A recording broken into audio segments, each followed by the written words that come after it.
दोस्तों नमस्कार। दोस्तों, दुनिया के सबसे बड़े लोकतांत्रिक देश में बिछी हुई रेड कारपेट को कुछ देर के लिए आज आप उठा डालिए, क्योंकि इस रेड कारपेट के भीतर खून से सने हुए हाथ हैं। इस देश के इंस्टीट्यूशन से रिश्ते हुए घाव हैं। इस दौर के भीतर में इस देश में जितने भी अपराध हुए हैं और खास तौर से महिलाओं को लेकर उन अपराधों का कच्चा चिट्ठा है, जिसे सुनने के बाद हो सकता है आपका कलेजा आपकी हाथों में आ जाए और आपके भीतर यह बेचैनी होने लगे कि यह स्थिति अगर दुनिया के सबसे बड़े लोकतांत्रिक देश के भीतर में है तो फिर यहां कानून के राज का कोई मतलब नहीं है, यहां पर संविधान की व्याख्या का कोई मतलब नहीं है, यहां पर इंस्टीट्यूशंस अगर इस देश की लोकतांत्रिक व्यवस्था को जीवित रखने के लिए बनाए गए हैं तो उनकी भी कोई जरूरत नहीं है। यह एक ऐसी परिस्थितियां हैं जिस पे आज हम चाहते हैं आप नंगे पांव चले और उसकी चुभन को महसूस कर सके, क्योंकि 7 बरस पहले महिलाओं को लेकर इस देश में एक नारा दिया गया था और उस नारे को इस देश में 5000 जगहों पर चस्पा किया गया और यह सोचकर चस्पा किया गया कि हर कॉन्स्टिट्यूएंसी में यह नारा पहुंचना चाहिए। कम से कम 4 या 5 बोर्ड इस नारे के साथ इस देश की हर कॉन्स्टिट्यूएंसी में लगाए गए। 5000 प्ले कार्ड बड़े बड़े बनाए गए। दिल्ली जैसी जगहों में 25 जगहों पर इस नारे को लिखा गया। उस नारे में बहुत कम शब्द थे लेकिन बड़ा असरकारक था। वो बहुत हुआ महिलाओं पर वार, अब की बार मोदी सरकार। इस नारे को लिखने के पीछे कौन सा दिमाग था और इसको लगाने के ऊपर कितना बजट आया, आज उसके जिक्र करने की जरूरत नहीं है, क्योंकि 7 साल पहले महिलाओं पर वार का जिक्र इसलिए हो रहा था क्योंकि 2012 दिसंबर के महीने में दिल्ली जैसी जगह में एक निर्भया कांड हुआ था और इस देश का युवा अपने आप ही स्वतः स्फूर्त ही उस रायसीना हिल्स पर चढ़ाई कर बैठा था और खुद ब खुद आकर उसने इस देश की राजनीतिक सत्ता को चेता दिया था कि खबरदार, आगे से ऐसी घटना हुई तो बख्शा नहीं जाएगा। रायसीना हिल्स यानी सत्ता का वो गलियारा जहां पे आम आदमी की पहुंच नहीं हो पाती है। लेकिन ये सफर में 7 वर्ष के भीतर में आज जब हम आपके साथ बैठे हैं तो ध्यान से सुनिएगा एक एक चीज और उसको महसूस करने की कोशिश कीजिएगा। उसकी वजह बहुत साफ है कि निर्भया के साथ जो कुछ हुआ था उसको इलाज के लिए सिंगापुर जब भेजा गया और जब वो इलाज के बाद लौटी और जब मौत को वो गले लगा रही थी उस समय इस देश के प्रधानमंत्री भी हवाई अड्डे पर पहुंच गए थे। उस लड़की का हाल जानने के लिए कांग्रेस के अध्यक्ष उस समय सोनिया गांधी थी, वह भी अस्पताल गई है। इस देश के युवाओं के भीतर का गुस्सा जंतर मंतर पे नहीं रुका था। वाकई पूरे रायसीना हिल्स पे युवा पटे पड़े थे। लेकिन 7 बरस के बाद जब हम हाथरस कांड का आपसे जिक्र कर रहे हैं तो इस बीच की स्थितियों को आज हम चाहते हैं, इसकी धड़कनों को आप महसूस कर सके और सोचने की कोशिश कीजिएगा, क्या वाकई पुलिस कोई काम करती है इस देश के भीतर में जो उसे करना चाहिए? न्यायपालिका के भीतर में क्या वाकई कोई न्याय हो पा रहा है? इस देश में आम शख्स के साथ अगर कुछ घटित हो जाए तो वो न्याय की गुहार कहां लगाएगा? अपने आप एफआईआर दर्ज करने किस थाने पहुंचेगा और वहां पहुंचने के बाद वो कौन सी प्रक्रिया को जीता है यह भी बताएंगे। आज जिक्र इसका करने की जरूरत नहीं है कि राहुल गांधी दिल्ली से निकले और वो चाहते थे पैदल ही हाथरस तक पहुंच जाएं और उनको वहां भी जाने नहीं दिया गया, उस सड़क पर जिस सड़क पर आम लोगों की आवाजाही सबसे कम होती है। सवाल यह नहीं है कि तानाशाही की स्थिति इस देश की सरकारों की रगों में दौड़ रही है। सवाल यह है कि अगर सत्ता नहीं रहेगी तो उसके बाद की स्थितियों को अब मौजूदा सत्ता देख के डर जाती है कि उसके साथ क्या कुछ ना हो जाए। यह एक ऐसी परिस्थिति है जिसके लिए वो सारे लोकतांत्रिक पहलुओं को तार तार करेगी।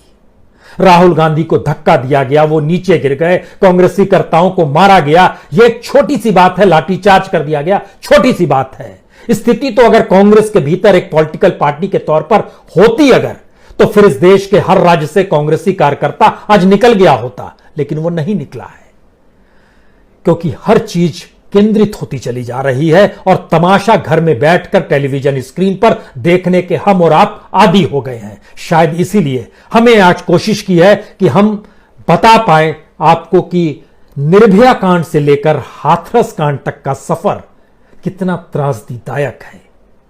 उसमें कितना पस भरा हुआ है, उसका मवाद जो है आपकी शिराओं में दौड़ रहा है, लेकिन आपके भीतर कोई बेचैनी नहीं आती है। जनवरी 2013 से लेकर आज की तारीख तक, यानी 2020 के सितंबर की 30 तारीख तक की स्थिति को जरा देखने की कोशिश कीजिएगा। इस दौर में लगभग 7 साल 9 महीनों का हम आपसे जिक्र कर रहे हैं, और इन 7 साल 9 महीने में इस देश के भीतर में 2825 दिन होते हैं। 2825 दिन में हर दिन एवरेज निकालिएगा तो 88 रेप इस देश में हुए हैं। और अगर इन 7 साल 9 महीनों का जिक्र करें, 2,48,600 रेप इस देश के भीतर में इन 7 बरस 9 महीनों के वक्त में हुए हैं। ये सारे आंकड़े 2013 से लेकर 2019 तक सरकारी आंकड़े हैं। उसका जो एवरेज निकला है उसको हमने 2020 के 9 महीनों में जोड़ा है, और उसके बाद ये आंकड़ा निकल कर आया है। इन 2,48,600 रेप केसेस में कोर्ट तक जो मामले पहुंचे वह सिर्फ 61,436 मामले हैं। इसमें जो ट्रायल जिनको कंप्लीट किया गया उसके मामले हैं 31,484 मामले हैं। कन्विक्शन जिनको सजा हुई है उनकी संख्या 7,955 है। जो छूट गए वो 21,000 हैं। जो डिस्चार्ज कर दिए गए, यानी केस को ही डिस्चार्ज जिसको कर दिया गया, वह तकरीबन 2,994 है। समझे क्या आप? सिर्फ 3% केस, 3% कन्विक्शन रेट है, और जो कोर्ट तक पहुंचे उसके लिहाज से लगभग 25% केस, 25 से 27% के बीच में, वहां तक अदालत में जो केस पहुंचे और उस पर जो कन्विक्शन हुआ है उसकी स्थिति है 27%। लेकिन ओवरऑल जो स्थिति थी जो अदालत तक पहुंची इस 7 बरस के भीतर में, उसमें कन्विक्शन रेट है 3%। किसे सजा देना चाहते हैं और क्यों सजा देना चाहते हैं, और खास तौर से जब आप उत्तर प्रदेश का जिक्र करते हैं तो फिर हम आपको 7 बरस पहले इस देश के सच को मौजूदा वक्त के आईने में दिखला दें। दिसंबर 2012 में जब निर्भया कांड इस देश के भीतर में हुआ, तो उसके बाद जब पहला बजट आया, 1,000 करोड़ रुपया इस देश के तब के फाइनेंस मिनिस्टर ने बजट में ऐलान किया निर्भया फंड के तौर पर।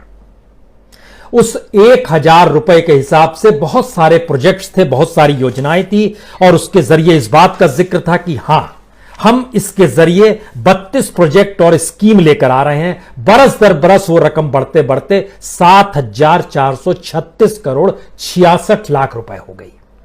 लेकिन सिर्फ जो संबंधित मंत्रालय काम कर रहे थे उन्होंने जो पैसा दिया इन 7 बरस के भीतर में, वह है 2,646 करोड़ रुपए। और जो अलग अलग राज्य थे, इसमें था क्या यह भी आपको जानना चाहिए। इसमें सबसे शानदार चीज अपनाई गई थी, वन स्टॉप सेंटर बनाएंगे, जिसमें आपको विक्टिम जो होगी उसको हर तरह की सहायता दी जाएगी। पुलिस की सहायता होगी, मेडिकल एड होगा, लीगल एड होगा, उसको काउंसलिंग की जाएगी। उसकी जो मानसिकता होती है उस दौर में जब उसके साथ रेप हो जाता है, तो उसको एक अनुकूल परिस्थिति में लाने का प्रयास होगा। लेकिन सरकारी आंकड़े बतलाते हैं कि उन्होंने बहुत साफ तौर पर कहा कि हमने लगभग 2 लाख लड़कियों को इसके जरिए ठीक किया है, उनको मदद दी है।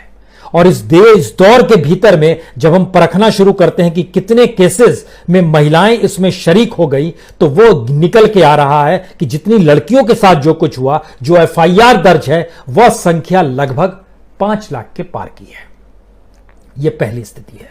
दूसरी स्थिति, 2012 में इस देश के भीतर में जितने रेप हुए थे ना निर्भया कांड के, उनकी संख्या लगभग 29,000 थी, और बरस दर बरस बढ़ते चले गए। 2013 में 30,000, 2014 में 32,000, 2015 में 32,000, 2016 में 33,000, 2017 में कुछ कम हुआ 32,557 हो गया, 2018 में यह 33,356 हो गया, और पिछले बरस सरकार ने आंकड़ा बताया 32,033, यानी हर दिन लगभग 87-88 रेप इस देश में होते हैं।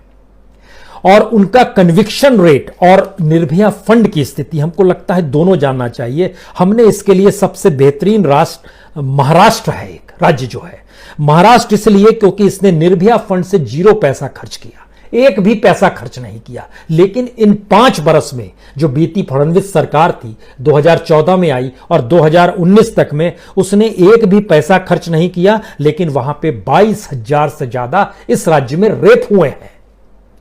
हर साल का आंकड़ा है और यह बतलाता है कि महाराष्ट्र का नंबर रेप की पोजीशन में 6ठे नंबर पर है। उत्तर प्रदेश आगे में खड़ा है और उत्तर प्रदेश का जैसे ही जिक्र आएगा तो आपकी रूह कांपने लगेगी। इसलिए कांपने लगेगी क्योंकि जब हम इन स्थितियों का जिक्र कर रहे हैं कि इस देश के भीतर में तो महिला विकास मंत्रालय को 24 घंटे की हेल्पलाइन देनी थी, नहीं दी। आईटी मिनिस्ट्री को महिला सुरक्षा का गैजेट तैयार करना था, नहीं किया। एक महिला बैंक बनना था, नहीं बना। निर्भया फंड के जरिए चीजों का उपयोग होना था, नहीं हुआ।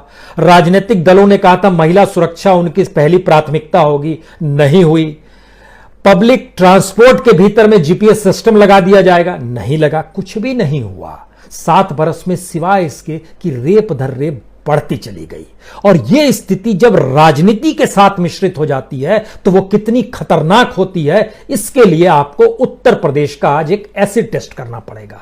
क्योंकि उत्तर प्रदेश की स्थिति इसलिए नाजुक है क्योंकि बरस दर बरस उत्तर प्रदेश में प्रयोग हुए हैं। खास तौर से मौजूदा सरकार जो वहां की है, योगी सरकार, जब 2017 में आई तो याद कीजिए क्या गूंज रहा था पूरे देश में। इनकाउंटर गूंज रहा था।